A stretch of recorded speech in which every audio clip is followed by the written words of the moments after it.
We're always turning corners. There are always corners to turn. Corners are turning all around us. Corners at every turn. Corners at every turn.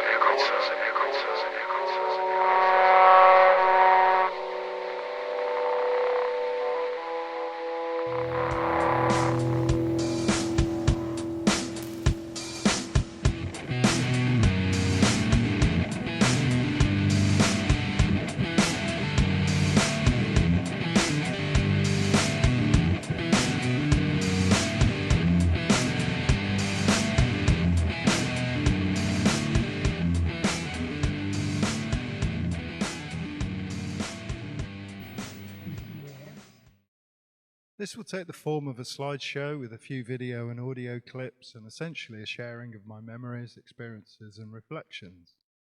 Most of it will be with me narrating here at my desk. And some of it will be in locations like this.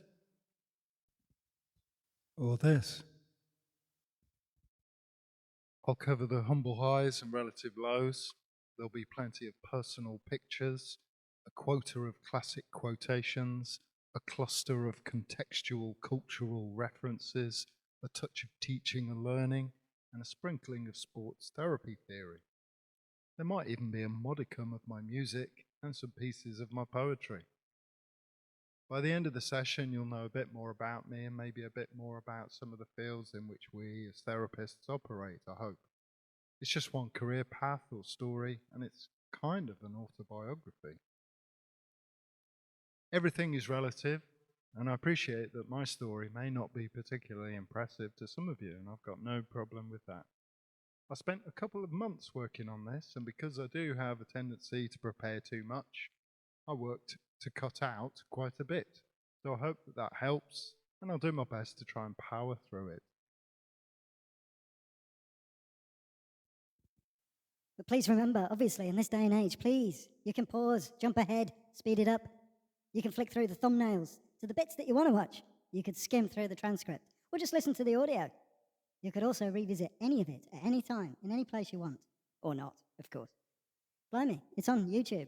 You can watch it on your telly. So, when I read about the recent opportunity for achieving fellowship membership at the SST, my initial thought was that while there was a possibility that I could be accepted, I wouldn't apply because I wasn't sure how it was really going to benefit myself or even the society. I'm retired from teaching, and I just focus on my own private practice at home now. But on reflection and on receiving a prompt from a good SST colleague, I came to thinking that I have over the years devoted a fair amount of energy, genuinely aiming to help promote this profession and the SST, and also just perhaps, even though I know it's a completely new era, and one which I certainly am nowhere near the forefront of, I could still be a case story that might be of interest at least to some students or practitioners. A career retrospective might look good on a still gradually evolving CV, or at least a CPD file, and the reflections I've undertaken, I know, have been personally useful to review. So by giving a little bit more, I get a little bit back, and it's so often the case. One thing I've learned over the years is to accept and enjoy the occasional challenge. So I submitted my application and I was accepted for fellowship membership. I was very happy, and I quickly came around to thinking that this fellowship is a badge of honour, and I'm proud to have been accepted, and if it inspires others to work to achieve it too, then that's great. But I also knew that I'd probably have to commit to doing a webinar, which I then found morphed into a vodcast. So here goes. No doubt about it, we're all on a personal career path. The twists and turns, the hard yards, the setbacks, the motivations, the fresh opportunities, the achievements, the excitement, and the disappointments, they're always there. By the way, I don't necessarily think I'm a typical sports therapist. I don't work for or with a team, and certainly not now anyway. I'm a bit of a lone ranger, and I do prefer it that way. My origins and early education are certainly from a different era to those of you in your 20s or 30s. And I think aspects of my knowledge base, skill set, and approach are probably a bit different to the norm. But I always aim to keep up with movements and research and developments in the field. I uphold and believe in core professional values and standards and ethical principles. I recognize my scope of practice, my limitations, and I don't try to be something that I'm not.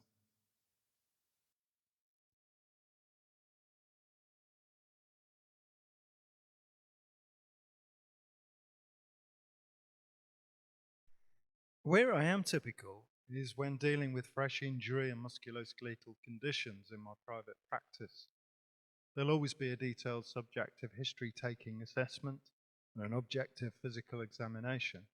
There will be a clinically reasoned differential diagnosis and working hypothesis, and I'll work to formulate a mutually agreeable progressive management plan. Obviously, that can sometimes mean referral for investigations or other interventions, or just another opinion. The management normally incorporates an exercise prescription, guided and coached. Usually there will be some form of massage and manual therapy, and there can be other things I use to support the process. These days, working from my home setting, I have the luxury of being able to allocate an hour or more for each session. This means I can get to know my clients and their problems better, and we can spend more time going through things. I think my clients appreciate the more relaxed and personalized approach. After the session, I'll often provide an email with the summarized advice and the exercise recommendations explained, and sometimes with photos or video of the client performing them. Many of my clients come to see me for ongoing support with fitness, mobility, and long-term condition management. I'm also a therapist that loves to provide traditional holistic massage, movement, and relaxation therapy for people. Not everyone does. And I believe in working for people's best interests, not just for personal gain. For me, whether working with athletes or older populations, the active, empowered, and holistic approach promotes health and recovery and healthy aging and helps to prevent injuries and health problems. As well as being what I describe as a holistic sports and exercise therapist, I've also worked to become an educationalist. Hopefully you'll see why as we go through the session. It should almost go without saying that if you want to be a sports therapist, then you have to want to help others. And you have to want to be of service. You have to want to do it well. You have to assume the responsibility to be able to make consistently good decisions. You have to show respect and compassion. And you always have to aim to progress your knowledge and skills and be something of a positive role model. Like many meaningful work roles in life, for me, it's a vocation, a career path that aligns passion, knowledge, skills, and value. I think it's true that the first steps we take, and from then on, the next steps we make, are always the most important in our journey. It's a guarantee that on each of our journeys there will be challenges and uncertainty, difficult terrain, busyness and congestion, wrong turns, and even dead ends. But there'll also be sunshine, smooth cruising, scenic routes, and unexpected and exciting deviations. With effort, focus, professionalism, and everything else that we need, overall, we should all hope to experience a good amount of enjoyment and job satisfaction. It is incredible that the AI software that we can now use so effortlessly and usefully didn't actually exist until late 2023. I asked ChatGPT to show an image illustrating some different career paths that I could have taken, and I guess there are worse deepfakes. The SST had a great infographic illustrating how we as sports and exercise therapists can find ourselves working meaningfully in sport or performance arts, whether grassroots or elite, and also in health settings, most applicably in musculoskeletal health, whether in the NHS or private practice. There are also roles to be undertaken in the leisure sector, such as in fitness or recreation, and certainly within education at all levels and research. Graduate sports therapists, with their robust and underpinning standards of education and standards of proficiency, are perfectly primed for any of these career fields. And some of these professional roles can quite justifiably be in non-sporting or even non-therapy setting. As we often say, it's a profession that can support everybody. So I'm quite a quiet guy, really, naturally quite reserved. In my earlier life, I think I was more the observer than the instigator. But early on, I realized that in order to develop myself, I needed to start actively coaching myself. And this began by aiming to raise my awareness of things in daily life, situations, moments, people's behavior, news, nature. I became actively more mindful. Obviously, this didn't or doesn't mean that I notice everything, far from it, but I think I'm better than I was originally. I also realized that when opportunities did present or were created, I sometimes would need to jump into the metaphorical deep end and give it a go. Obviously, big decisions should ideally be made with thoughtful consideration. I could swim, but could I manage the deep end? Taking on and then hopefully overcoming personal challenges can teach us to understand more about what we might actually be capable of. And capability is, to some degree, the extent of our ability. Some challenges are obviously not easily overcome, but we can often learn to develop our ability to manage them. And even when we fail to achieve something, that can become something we learn from too. And I like the concept of learning to bounce forwards. We can also recognize that people with a healthy degree of introversion are characteristically deep thinkers. We just need to use some of those thoughts to drive our positive actions.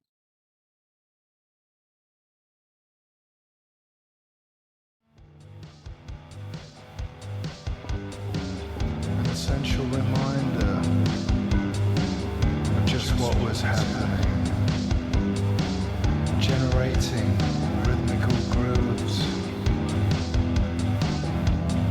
modulating sequences, moderately resonating in harmonic frequencies.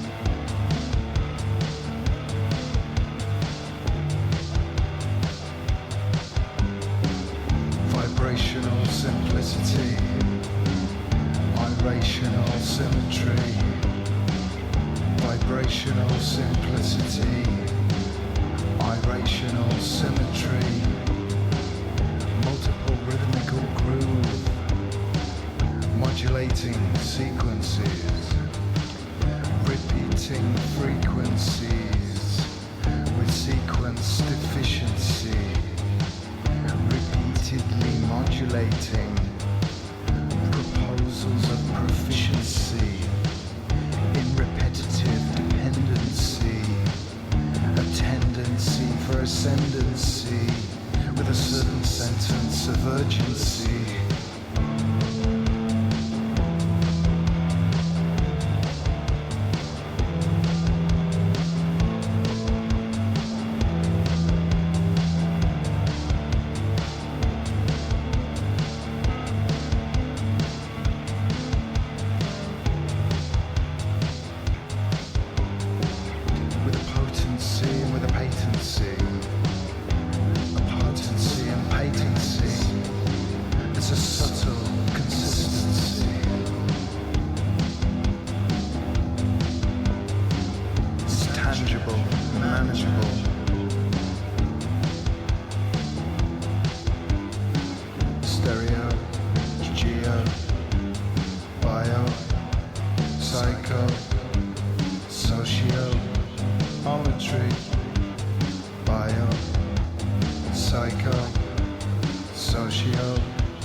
ratings, sequencing, eurythmic modulations, sonic, melodic, metronomic frequencies, moderately resonating in harmonic frequencies, timely reminders of just what is happening.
Sequencing.